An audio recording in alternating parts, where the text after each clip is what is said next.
നമസ്കാരം. സനാതന ധർമ്മ പരാമർശത്തിൽ തമിഴ്നാട് ഉപമുഖ്യമന്ത്രി ഉദയനിധി സ്റ്റാലിനെതിരെ ഇനി കേസെടുക്കരുതെന്ന് സുപ്രീംകോടതി.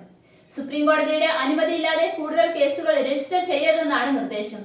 വിവാദ വിഷയത്തിൽ വിവിധ സംസ്ഥാനങ്ങൾ തനിക്കെതിരെ രജിസ്റ്റർ ചെയ്ത ഒന്നിലധികം എഫ്ഐആറുകൾ ഏകീകരിക്കണമെന്ന് ആവശ്യപ്പെട്ട് ഉദയനിധി സമർപ്പിച്ച ഹർജി പരിഗണിക്കവെയായിരുന്നു സുപ്രീംകോടതിയുടെ നടപടി.